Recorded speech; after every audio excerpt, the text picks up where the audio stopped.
Olá, meus queridos, boa tarde. E aí, estão preparados? Mais uma aula de português se iniciando neste dia, nesta sexta-feira. Vamos lá, pessoal. Na aula de ontem eu estive pedindo para que vocês estivessem fazendo algumas resoluções, certo? Que vai da página 17 até a página 20, tá certo? Então, nessa aula de hoje, a gente vai estar fazendo essas correções, beleza? Pessoal, eu peço que cada um de vocês, de forma consciente, façam essas correções, tá certo? A gente pode precisar depois, e aí, se você não tiver corrigido, você vai estar com sua resposta errada. Você corre esse risco, tá bom? E a gente sempre precisa, porque às vezes eu cobro no trabalho, numa avaliação, tá bom? Então vamos corrigir, tá certo? Peguem aí o livrinho de vocês, vamos lá. Peguem aí o livrinho, abram logo aí na página 17, tá certo? Pra gente estar fazendo essas correções, não vamos acumular, tá bom? Vamos lá. A primeira questão da página 17. Lembrando que essas questões é sobre a questão das figuras de linguagem, certo? As três que a gente viu. Vamos lá. A primeira questão da página 17. Releia duas estrofes do poema As Formigas. Aí nós temos as duas estrofes, que ainda é sobre o primeiro poema que vocês estiveram lendo, sobre as formigas. A letra A. A que personagem as ações destacadas na primeira estrofe estão se referindo? A quem? A quem? As cigarras e as formigas. Muito bem, exatamente isso daí que você colocou. As cigarras e as formigas. A letra B. Quais são os adjetivos utilizados para caracterizar essas personagens? Quais são esses adjetivos? Negligentes e prudentes. Muito bem. As cigarras, elas são prudentes, né? Aliás, ao contrário, professora, né? Elas são negligentes e as formigas que são prudentes, que ficavam trabalhando, né? Exatamente. Então, a resposta da B é negligentes e prudentes. Na letra C, vocês marcaram qual?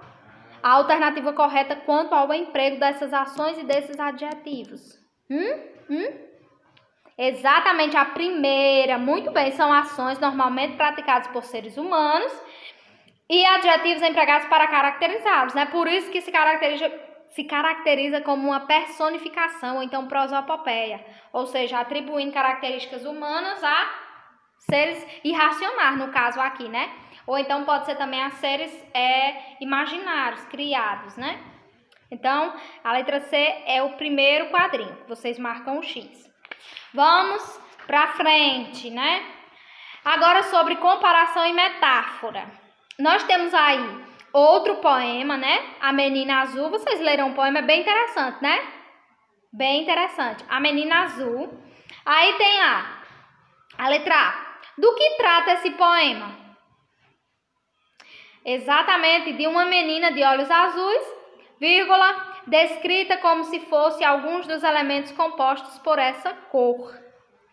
Exatamente. No poema, letra B. No poema... Aí, retomando a letra B. No poema, foi estabelecida uma relação de comparação explícita entre alguns elementos. Quais são esses elementos e em quais estrofes isso ocorre? Vamos ver. Na primeira estrofe, vírgula, compara-se a frescura da menina ao azulejo. Primeiro, viu? Na quarta, compara-se a risada clara da menina a um regato. Na quinta, comparam-se os sonhos azuis aos peixes ondulantes. E na sexta estrofe, compara-se o sangue azul à tinta de escrever. Beleza? Vai pausando aí o vídeo que vai dando certo, tá bom? Vamos lá. Para a página 19, a segunda questão. Releia algumas estrofes do poema da atividade anterior. Aí nós temos aí 3 estrofes, né? Letra A. A que elementos a menina é comparada na segunda e terceira estrofes? fada que pintou o céu e a água marinha de um anel. Essa é a resposta. A B. Que palavra o eu lírico emprega para fazer essas comparações? Qual é a palavra que ele emprega para estar fazendo essa comparação? O verbo ser, né? Flexionado na terceira pessoa do singular, que é o é, certo? Então, o verbo ser flexionado na terceira pessoa do singular, 2 pontinhos, é, tá bom? Que é o é. A letra C. Na primeira estrofe, com que intenção o eu lírico, que é a voz que fala lá no poema, tá bom? Ou então o eu poético, afirma que a menina tem lagos nos olhos. Com que intenção ele afirma isso? Sugestão de resposta, tá bom? A fim de fazer uma comparação entre os olhos da menina e a cor, vírgula, a profundidade ou a expressividade de um lago, tá certo? Aí nós vamos para a terceira questão. Leia agora mais um poemazinho. Aí nós temos aí um poema sobre o limão. O que o eu lírico quis expressar nesse poema, pessoal? O limão. O que o eu lírico, a voz que fala no poema, quis expressar?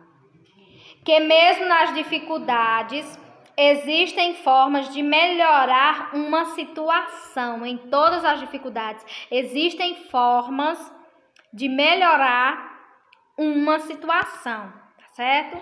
Vamos lá para a próxima página. Página 20, né? Assinale a alternativa que indica o provérbio a que esse poema faz referência. É dando que se recebe? Apressado come cru. Se a vida te der limões, faça uma limonada. Quem não tem cão, caça com gato. Qual é a que se encaixa melhor, pessoal? Com certeza, se a vida te der limões, faça uma limonada, né? Exatamente essa. Qual é a metáfora empregada nesse poema, pessoal? Qual é a metáfora empregada neste poema? A vida é comparada a um limão, vírgula, ou seja, vírgula, a algo azedo. A vida é comparada a algo azedo, né? Letra D. Com que finalidade o eu lírico utilizou as palavras limão e limonada no último verso? Qual foi a intenção dele ao usar essas duas palavras?